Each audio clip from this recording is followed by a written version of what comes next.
कक्षा 10 विषय हिंदी पाठ 9 नागार्जुन।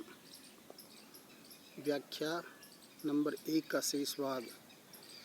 उसे एकटक देखता ही रह गया।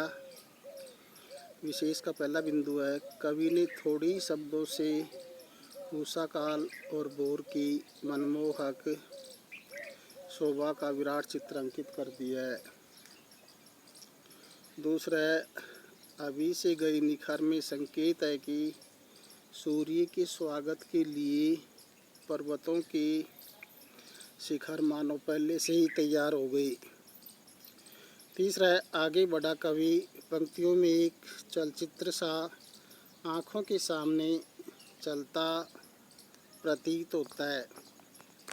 चौथा है, शिशु रवि में रूपक तथा आगे बढ़ा शिशु में मानवीकरण अलंकार है। पांचवा, भाषा सरल और शैली चित्रात्मक है। दूसरी व्याख्या, डर था प्रतिपल अपरूप ये जादुई आभा, जाए ना बिखर जाए ना बिखर। उषा की लाली में भले हो उठे थे निखार, हिमगिर के कनक शिखर।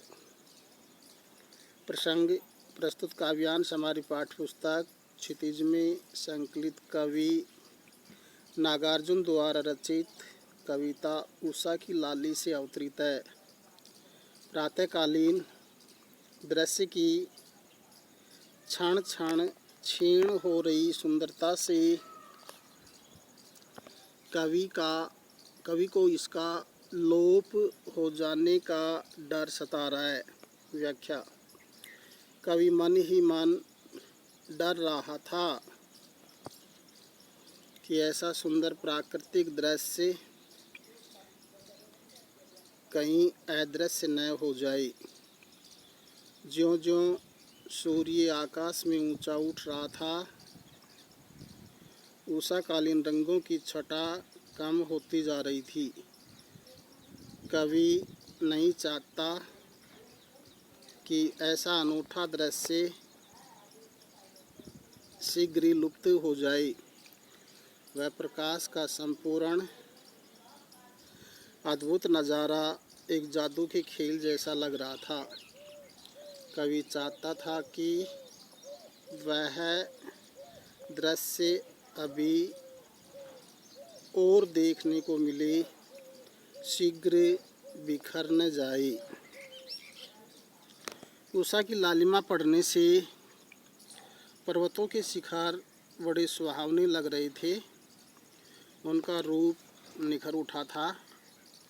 वे सोने के जैसे लाल लगने वाले शिखर कवि के मन को मुग्ध कर रहे थे।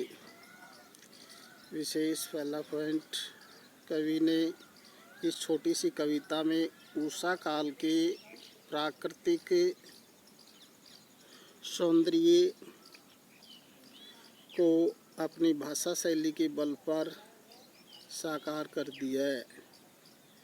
दूसरा, लगता है जैसे हमारी आँखों के सामने से प्रातःकाल के समय का कोई चलचित्र धीरे धीरे आगे बढ़ता जा रहा है। तीसरा, कहीं कोई अलंकारिक सजावट न होते हुए भी ये रचना मन में बस जाने वाली है। गृहकार्य हेतु प्रश्न।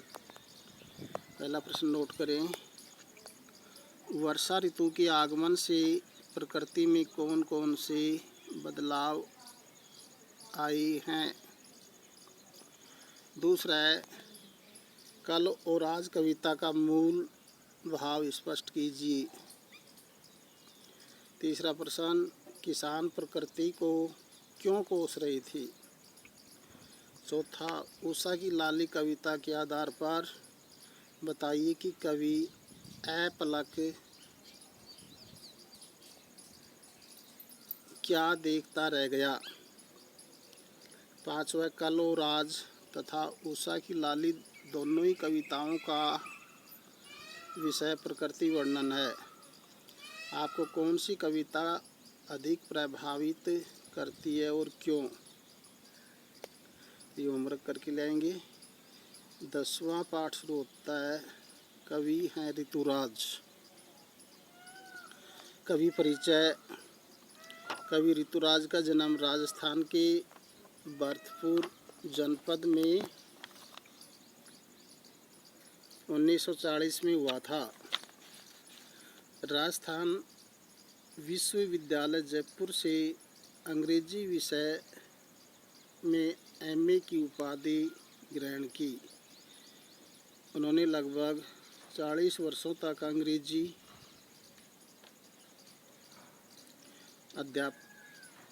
का अध्यापन किया। ऋतुराज के अब तक प्रकाशित काव्य संग्रहों में पुल पर पानी, सुरत निरत तथा लीला मुखारविंद प्रसिद्ध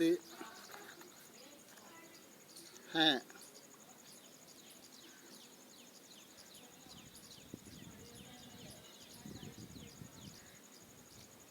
आपकी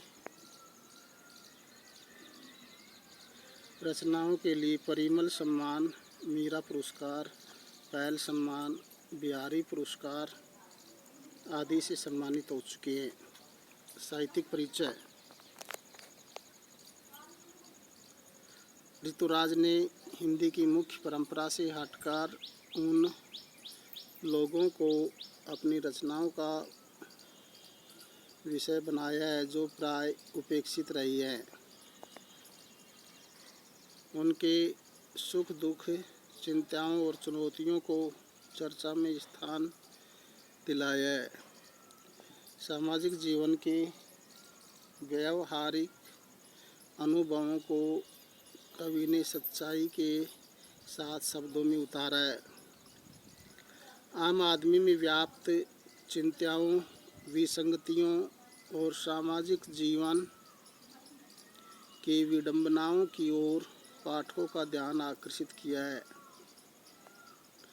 लोक प्रचलित भाषा के द्वारा आम जीवन की समस्याओं के विमर्श के केंद्र में लाकर कवि ने सामाजिक न्याय भावना को बल दिया है। कन्यादान शीर्षक कविता। कितना प्रामाणिक था उसका दुख, लड़की को दान में देते वक्त, जैसे वह उसकी अंतिम पूंजी हो।